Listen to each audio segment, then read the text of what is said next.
লন্ডনে বৈঠকে বসেছেন প্রধান উপদেষ্টা ও তারেক রহমান। সংস্কার ও নির্বাচন নিয়ে চলছে আলোচনা।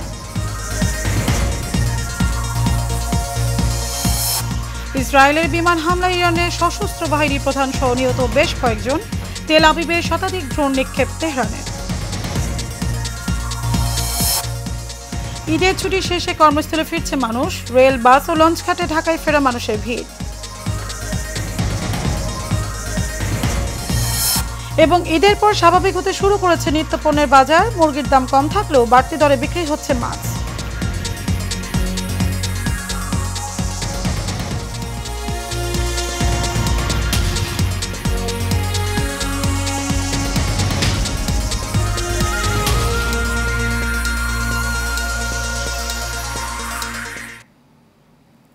সবাইকে পবিত্র ঈদুল আজহার শুভেচ্ছা জানিয়ে শুরু করছি এশিয়ান নিউজ। ঈদ মোবারক। আপনাদের সাথে আছে আমি মারিয়া মিকো।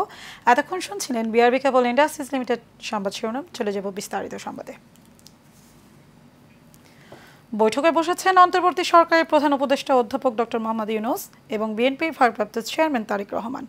শুক্রবার বাংলাদেশ সময় দুপুর 2টার দিকে তারা লন্ডনের ডরচেস্টার হোটেলে বৈঠকে বসেন। নানান কারণে বৈঠকটিকে জাতীয় ও আন্তর্জাতিক পর্যায়ে অত্যন্ত গুরুত্বপূর্ণ হিসেবে বিবেচনা করা হচ্ছে। কাসুর আমাদের রিপোর্ট। অধ্যাপক ডক্টর মোহাম্মদ ইউনূস ও তারেক রহমানের পূর্ব নির্ধারিত বৈঠক ঘিরে সকাল থেকেই বিএনপি নেতাকর্মীরা হোটেলের সামনে ভিড় জমান। এ সময় নানা প্লেকার্ড নিয়ে সড়কের পাশে অবস্থান নেন তারা। বৈঠকের আগে প্রধান উপদেষ্টা ও বিএনপির ভারপ্রাপ্ত চেয়ারম্যান ওই হোটেলে পৌঁছান। তারেক রহমানের সঙ্গে বিএনপি স্থায়ী কমিটির সদস্য ও চেয়ারপারসনের ফরেন অ্যাফেয়ার্স অ্যাডভাইজরি কমিটির সদস্য আমির খসরু মাহমুদ চৌধুরী এবং আন্তর্জাতিক বিষয়ক উপদেষ্টা হুমায়ুন কবির উপস্থিত ছিলেন। এটিকে দেশের রাজনৈতিক অচল অবস্থা নিরসনের সম্ভাব্য প্রাথমিক ধাপ হিসেবে দেখছেন সংশ্লিষ্টরা। 2 ঘণ্টার এই বৈঠকে বাংলাদেশের বর্তমান রাজনৈতিক পরিস্থিতি, নির্বাচনের দিনক্ষণ, সংস্কার এবং জুলাই চার্টার সহ নানা বিষয়ে আলোচনা হওয়ার সম্ভাবনা রয়েছে। জাতীয় আন্তর্জাতিক পর্যায়ে অত্যন্ত গুরুত্বপূর্ণ হিসেবেও বিবেচনা করা হচ্ছে এই বৈঠককে। কাউসার আহমেদ, এশিয়ান টেলিভিশন, ঢাকা। দর্শক, বাংলাদেশের অন্তর্বর্তী সরকারের প্রধান উপদেষ্টা ডক্টর মোহাম্মদ ইউনূসের সঙ্গে বিএনপির ভারপ্রাপ্ত চেয়ারম্যান তারেক রহমানের 1-to-1 বৈঠক শুরু হয়েছে। এই বিষয়ে বিস্তারিতের জন্য সরাসরি সংযুক্ত করে নিতে চাই আমাদের প্রবাসী সাংবাদিক, রাজনৈতিক বিশ্লেষক, লন্ডন যুক্তরাজ্য থেকে হাসিনা আক্তার। হাসিনা আক্তার, আশা করি আপনি আমাকে শুনতে পাচ্ছেন।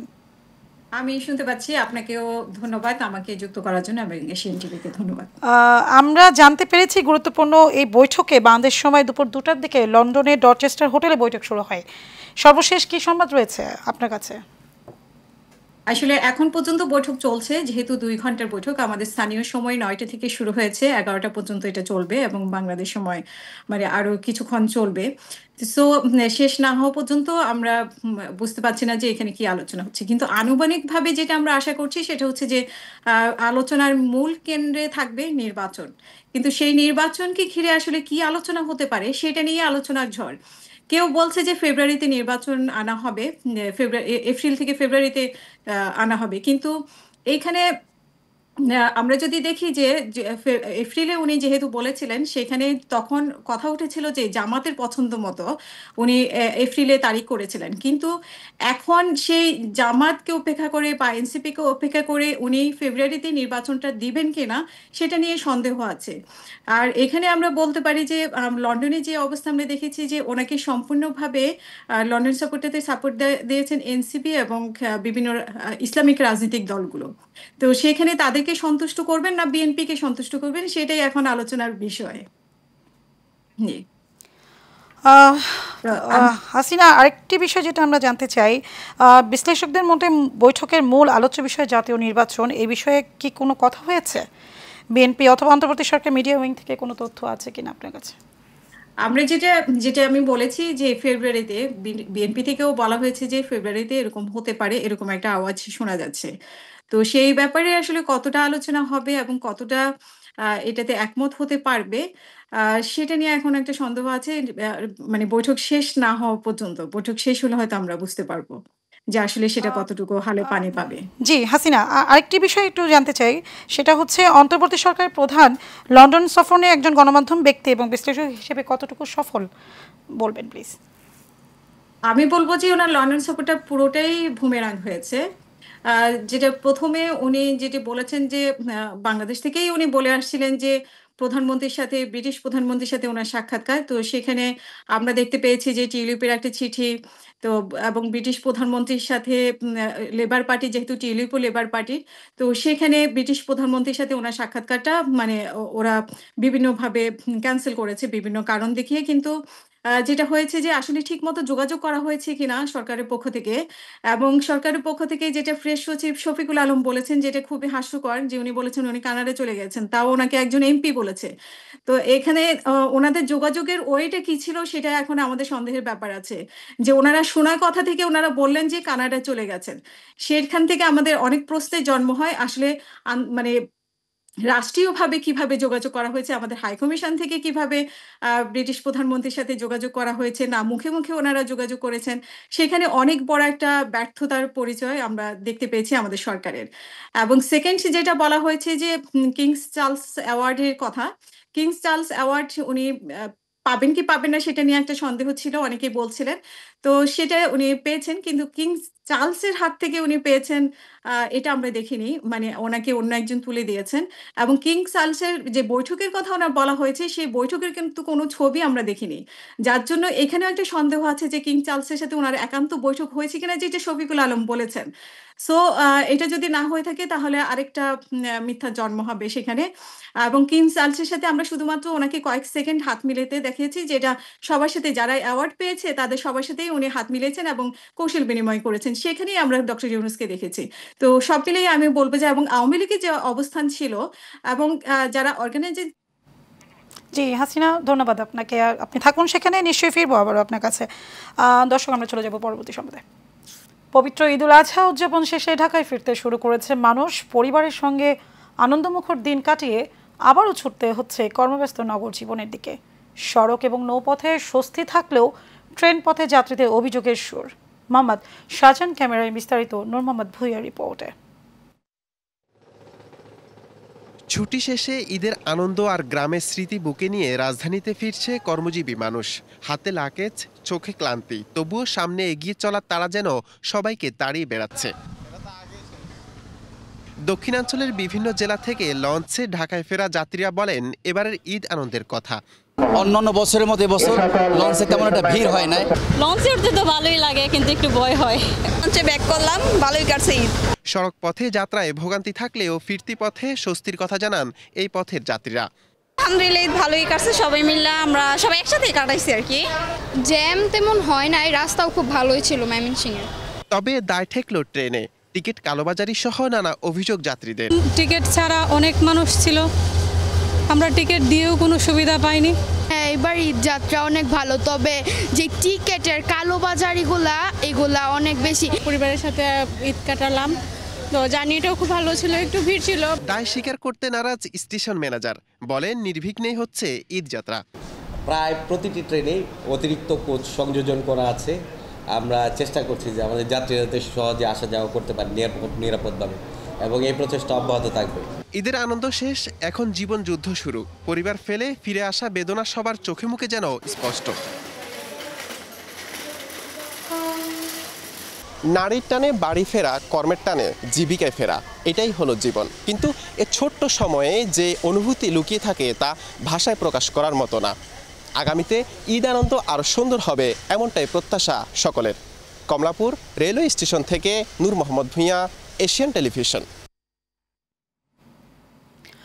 ঈদের পর রাজধানীর বাজারগুলোতে ক্রেতা কম থাকলেও স্বাভাবিক হতে শুরু করেছে স্থিতিশীল রয়েছে বাজারে নিত্য প্রয়োজনীয় পণ্যের দামও কিছুটা কমেছে মুরগির দাম তবে বাড়তি দরে বিক্রি হচ্ছে সব ধরনের মাছ বিশেষ করে ইলিশের দাম ধরাছোঁয়ার বাইরে কাউসার আহমেদের রিপোর্ট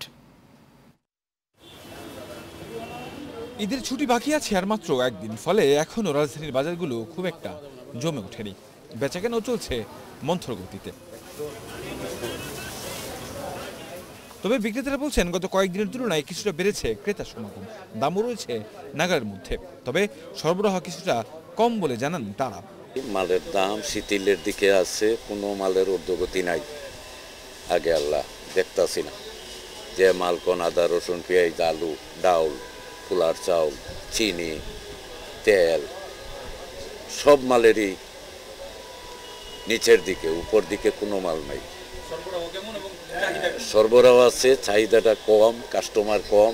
সমস্যা একটাই আমাদের, কাস্টমার বাজারে সব। আজকে শুক্রবার, আগামীকাল শনিবার মানুষ আওয়াজ আয়া শেষ হইব, আগের মতো হয়ে যাব বাজার। কিন্তু বাজার মালের দাম টাম তেমন বাড়ে নাই, সরবরাহ আছে মোটামুটি মাঝারি ধরনের। ক্রেতাদেরও খুব বেশি অভিযোগ নেই দাম বৃদ্ধির। বলছেন ঈদ পরবর্তী বাজারের দাম একটু বেশি থাকে, কালেকশন কম, প্রাইস বেশি। এটা স্বাভাবিক অর্থে আমরাও মেনে নেই, কারণ হচ্ছে ঈদের পরে সবাই একটুখানি চাইবে একটুখানি লাভ করার জন্য। আর সবজির বাজার এনাফ, মানে যা আছে চলে, কিন্তু মাছের বাজারে একটু প্রাইস বেশি। সবজির দাম কেমন? দাম ঠিকই আছে, বেশি এদিকে মাছের সরবরাহ একেবারেই কম থাকায় বাড়তি দামে বিক্রি হচ্ছে সব ধরনের মাছ। দাম নিয়ে মিশ্র প্রতিক্রিয়া ক্রেতা বিক্রেতাদের মধ্যে। 2200 টাকা দিয়ে 1 কেজি মাছ নিয়ে যায় খাওয়া অনেক অসম্ভব। মাছ কম আসে তো, এই জন্য আগে যা বেচতাম তার 40-50 টাকা 30 টাকা এতে রেট বেশি। বেশিরভাগ গরু মাংসের দোকান বন্ধ রয়েছে, স্বাভাবিক রয়েছে ডিমের দাম। কাউসার আহমেদ, এশিয়ান টেলিভিশন, ঢাকা।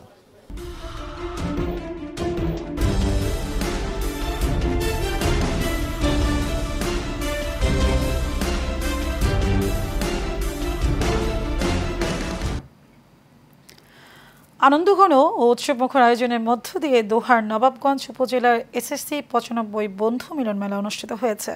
ঈদ পুনর্মিলনী উপলক্ষে ঢাকার দোহার উপজেলায় ধোয়াইয়ের পানকুণ্ডু পদ্মা গ্রিন রিসোর্টে এই মিলন মেলার আয়োজন করা হয়। অনুষ্ঠানে উপস্থিত হয়ে মিলন মেলাকে বর্ণিল করে তোলেন ঢাকার রেলওয়ে পুলিশের এসপি আনোয়ার হোসেন, ডিবির SP Kamrul Islam, doctor Ruhul Amin Tipu, doctor কাউসার আহমেদ, এশিয়ান টিভির ডিজিএম শাহজাহান সেন্টু, বারোয়াখালী ইউপির সাবেক চেয়ারম্যান আবদুল্লাহ আল মামুন সহ অনেকে। দুপুরে মধ্যাহ্নভোজ শেষে আলোচনার পর 95 বন্ধুরা ছাড়াও বাউল আনসার ও তার দল গান পরিবেশন করেন। নারায়ণগঞ্জের রূপগঞ্জে ব্যবসায়ী মামুন হত্যার ঘটনায় জড়িতদের দ্রুত গ্রেপ্তার শাস্তির দাবিতে বিক্ষোভ করে নিহতের পরিবার ও এলাকাবাসী।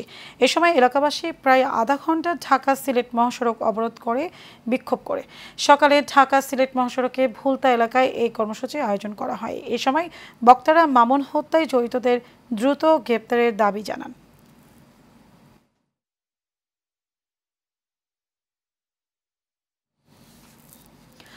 গাইবান্ধা সদর উপজেলার উত্তর ঘাগোয়া এলাকায় ছাগল গাছ খাওয়াকে কেন্দ্র করে এক পরিবারের ওপর হামলা চালিয়েছে প্রতিবেশীরা। এতে নারীসহ 5 জন আহত হন, যাদের মধ্যে 3 জনের অবস্থা আশঙ্কাজনক। ভুক্তভোগী জাবেদ হোসেন জানান, ছাগলের গাছ খাওয়া নিয়ে কথা কাটাকাটির জেরে খাদেম হোসেনের নেতৃত্বে 10 জন দেশীয় অস্ত্র নিয়ে তাদের বাড়িতে হামলা চালায়। হামলায় জাকির হোসেন, আব্দুর রৌফ ও মৌসুমী আক্তার গুরুতর আহত হন। স্থানীয়রা আহতদের উদ্ধার করে হাসপাতালে ভর্তি করেন। থানায় অভিযোগ দায়ের করা হয়েছে। পুলিশ বিষয়টি তদন্ত করছে।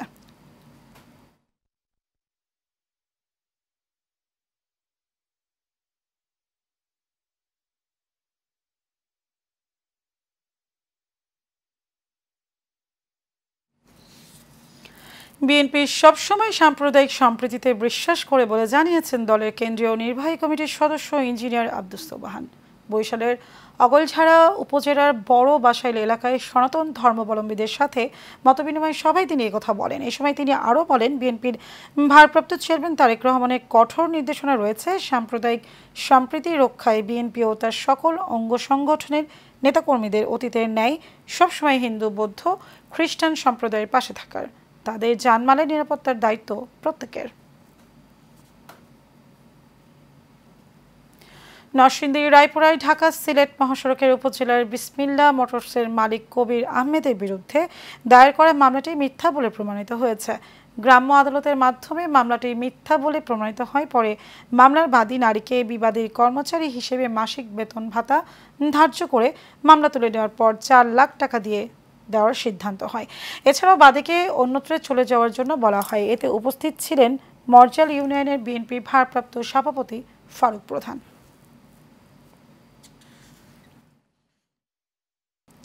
শেষ করব এশিয়ান নিউজ। তার আগে বিআরবি কেবল ইন্ডাস্ট্রিজ লিমিটেড সংবাদ শিরোনাম জানাবো আরও একবার।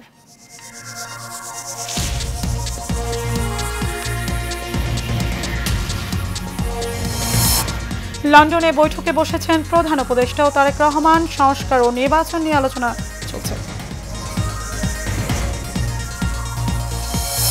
ইসরায়েলি বিমান হামলায় ইরানের সশস্ত্র বাহিনীর প্রধান সহ নিহত বেশ কয়েকজন। তেল আবিবে শতাধিক ড্রোন নিক্ষেপ তেহরানের। ঈদের ছুটি শেষে কর্মস্থলে ফিরছে মানুষ। রেল, বাস ও লঞ্চ ঘাটে ঢাকায় ফেরা মানুষের ভিড়।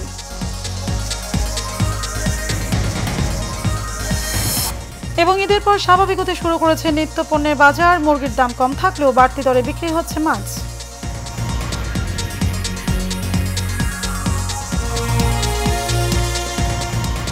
দর্শক, এই ছিল আমাদের এতক্ষণকার আয়োজন। আমাদের পরবর্তী সংবাদ দেখার আমন্ত্রণ রইল। ধন্যবাদ সবাইকে।